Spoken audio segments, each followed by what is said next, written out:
સૂચિત સોસાયટીઓના દસ્તાવેજીકરણને લઈ મહેસૂલ વિભાગની ઉચ્ચ સ્તરીય બેઠક મુખ્યમંત્રી શ્રીના માર્ગદર્શન હેઠળ રાજ્યમંત્રી શ્રી પ્રફુલભાઈ પાનસેરિયા અને રાજ્યમંત્રી શ્રી જગદીશભાઈ પંચાલની પ્રેરક ઉપસ્થિતિ બેઠક સંપન્ન થઈ।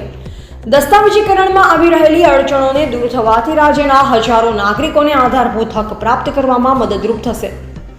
ગુજરાત રાજ્યના મુખ્યમંત્રી શ્રી ભૂપેન્દ્રભાઈ પટેલના માર્ગદર્શન હેઠળ શહેરોના પછાત વિસ્તારોમાં આવેલ સૂચિત સોસાયટીઓના દસ્તાવેજીકરણમાં આવી રહેલી અડચણોને દૂર કરવા તથા પ્રક્રિયાને વધુ સરળ, પારદર્શક અને લોકોને સુલભ બનાવવા હેતુથી ગાંધીનગર ખાતે રાજ્યમંત્રી શ્રી પ્રફુલભાઈ પાનસેરિયા અને રાજ્યમંત્રી શ્રી જગદીશભાઈ પંચાલ, મહેસૂલ સચિવ શ્રી તથા સંબંધિત અધિકારીશ્રીઓની ઉપસ્થિતિમાં બેઠક યોજવામાં આવી।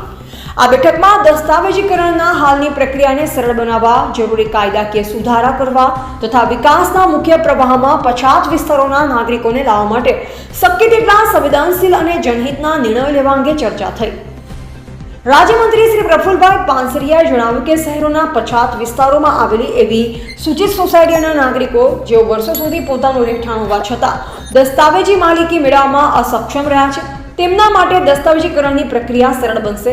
આ નિર્ણયથી નાગરિકો પોતાના મિલકતના અધિકાર સાથે નાણાકીય, શૈક્ષણિક તથા અન્ય કાયદાકીય લાભો પ્રાપ્ત કરી શકશે। તો સાથોસાથ પછાત વિસ્તારનો નકશો પણ શહેરના મુખ્ય દ્વારા સાથે સંકળાઈ જશે, જે રાજ્યના સર્વાંગી વિકાસ માટે એક મહત્વપૂર્ણ પગલું સાબિત થશે।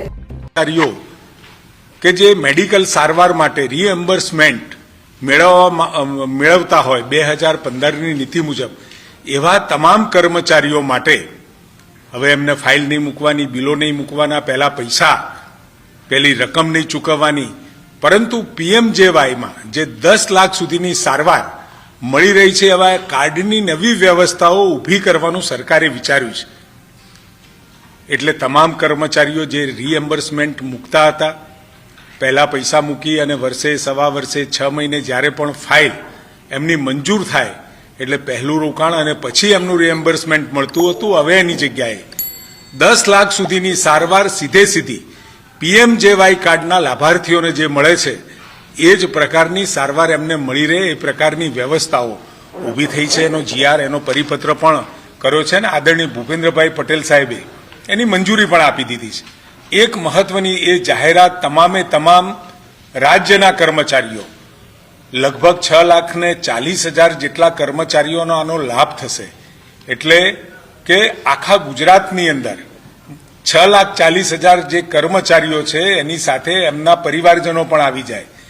ખૂબ મોટી, આશરે 300, સવા 300 કરોડ, 330 કરોડ જેટલું નવું ભારણ એ રાજ્ય સરકારની તિજોરીમાં આવશે, છતાં પણ કર્મચારીઓના હિતમાં આ ખૂબ મોટો નિર્ણય આદરણીય મુખ્યમંત્રીશ્રીએ લીધો છે અને સમગ્ર કર્મચારી આલમને આનાથી ખૂબ મોટો